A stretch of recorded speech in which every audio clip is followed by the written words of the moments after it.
Welcome back to Razmafsar TV.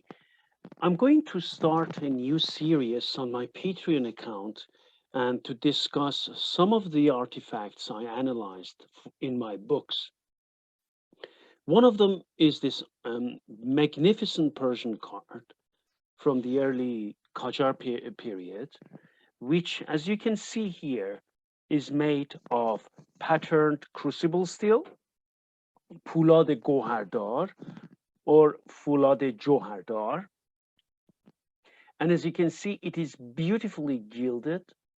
And in this gilded area, on the bolster, at the fourth of the blade, on the obverse side, also on the reverse side, and additionally, also on Ahanak, tank band, the whole tank band, and also you see that here, the whole tank band is, you can see inscriptions from the Quran, Holy Quran. The handle slabs are made of walrus ivory, shir mahi, and they're there. And let me just and look at this. This is again originally in the tradition of a small midrib, very tiny midrib on the back of the blade, very, very sturdy blade from the early Qajar period. This card, this knife is this card, this knife is depicted in my book and is analyzed in my book completely. Lexicon of Arms and Armor from Iran, a study of symbols and terminology. When you go and look at it in the catalog part of my book, the inscriptions are, as I mentioned it, from the Quran. It has also a gilded date 210 that stands for 1210. It means 1210 Hijra, which stands for 1795 Anno Domini. That is within the reign and rule of Agha Muhammad Khan, Agha Muhammad Shah Qajar, who ruled from 1794 to 1797 Common Era. It means that 1 year after he came into power, this card was made.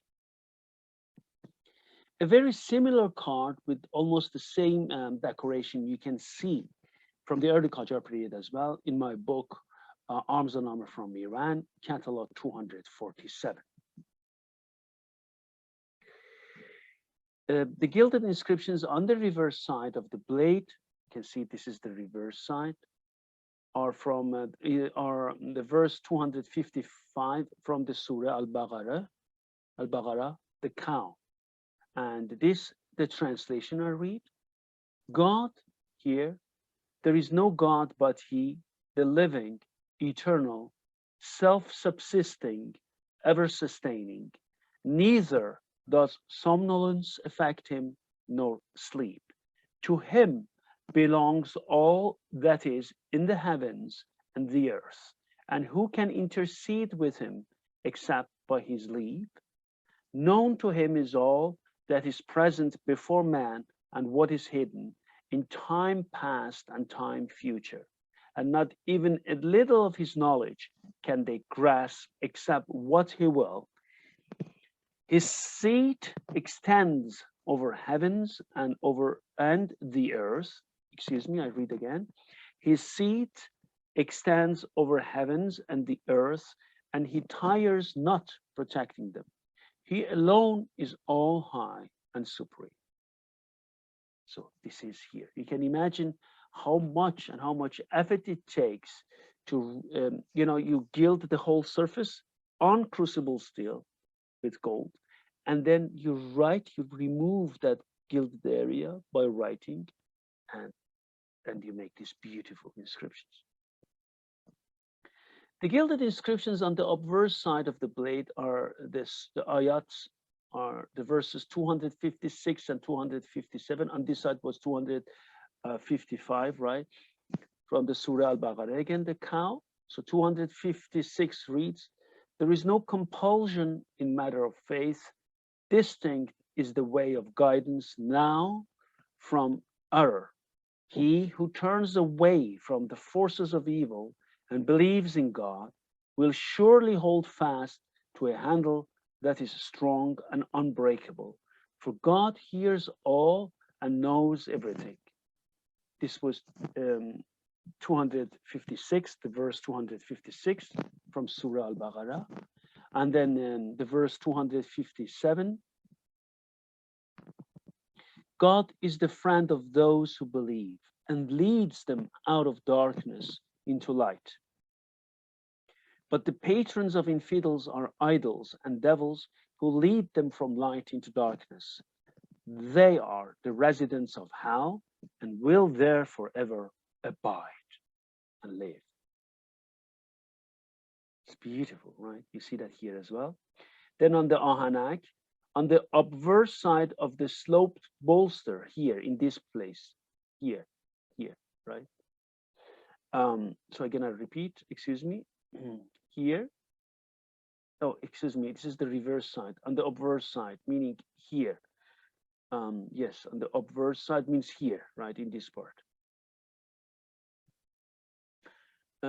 There are gold inlaid inscriptions from ayats, verses 1 to 5 from the Surah Al-Falaq, the rising day. Say, and the translation from Arabic into English is, say, I seek refuge with the Lord of rising day from the evil of what has he created, and the evil of evening darkness when it overspreads, from the evil of sorceresses who blow incantations on knots, from the evil of the envier when he envies. And then you see that this is tank band on the top of the handle. And here is also, there is also written, and now before we go there, let's go on the reverse side of the slope bolster, meaning on the reverse side here, that's right. There are gold inlaid inscriptions from the verses 1 to 4 from the Surah Al-Ikhlas, pure faith. In the name of God, in the name of Allah, most benevolent, ever merciful. Say he is God, the one, the most unique. God, the eminently indispensable. He has begotten no one, and he is begotten of none. There is no one comparable to him. Then on top of the Ahanak, this was here, right? On top of the Ahanak, excuse me, what am I doing? I'm sorry, my apologies here, I mean, top of the Ahanak. There are gilded inscriptions of the verses 1 to 6 from the Surah Al-Kafirun, the unbelievers, which reads,